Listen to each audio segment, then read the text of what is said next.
राहुल गांधी का एक बयान आया था जिसमें वो बिहार में जो जाति सर्वेक्षण हुआ था उस पे वो सवाल उठाए थे कि ये जो बिहार में इन लोगों ने, हालांकि उस समय वो भी सत्ता में थे, सत्ताधारी थे, महागठबंधन की सरकार थी। उन्होंने जो सवाल उठाया था कि बिहार में जो जाति जनगणना हुआ है ये फर्जी है, फेक है, इन लोगों ने फेक रिपोर्ट जारी किया है।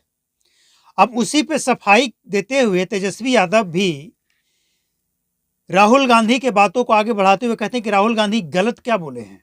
मतलब ये है, मतलब ये स्पष्ट है कि ये लोग ऐसे नेता हैं कि थूक कर फिर वापस उसको चाट भी लेंगे, दिक्कत नहीं है।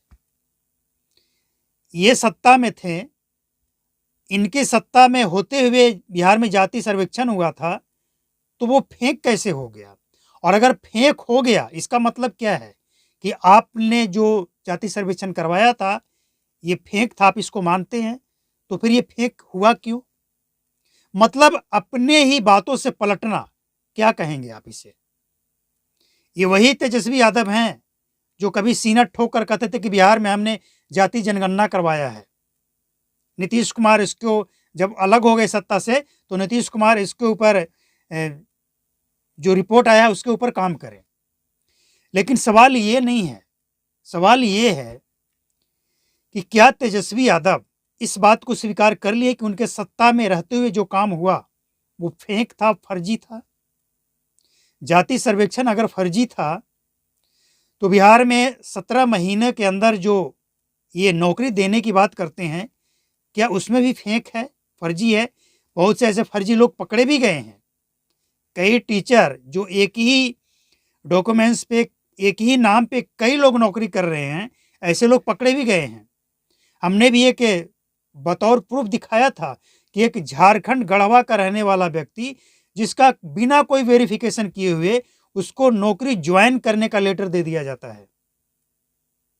बाद में वही व्यक्ति खुद मीडिया में आकर कहता है कि नहीं, हम ये नौकरी नहीं कर सकते हैं, क्योंकि हमने तो यूं ही मजाक मजाक में ये सब किया, लेकिन जब वेरीफाई होना था तो हमें छांट देना चाहिए था, लेकिन हमें जो नौकरी ज्वाइनिंग का लेटर कैसे मिल गया? बिहार सरकार की कमी उन्होंने बताया था। मतलब ये है कि तेजस्वी यादव खुद इस बात को स्वीकार कर चुके हैं कि उनके सत्ता में रहते हुए बिहार में जो भी काम हुआ टोटल फर्जी काम चल रहा था। और आगे उन्होंने नीतीश कुमार के ऊपर भी सवालिया निशान खड़ा किया है कि नीतीश कुमार बीमार हैं। बिहार में जो सत्ता है ना, ये 3.5 लोग चला रहे हैं। अभी 3.5 लोग कौन है ये उन्होंने नाम तो नहीं बताया, डीके का नाम भी उन्होंने लिया लेकिन स्पष्ट नहीं किया।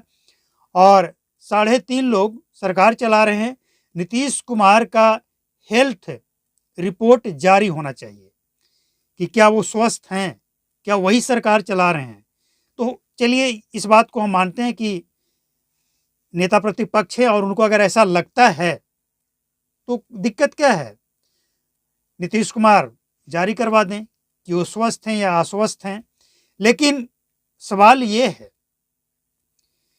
कि आरजेडी के ऊपर जो क्लेम लगता है बिहार के द्वारा, बिहार के जनता के द्वारा, उसको तेजस्वी यादव, पहले राहुल गांधी और इसके बाद तेजस्वी यादव खुद मुहर लगा दिए।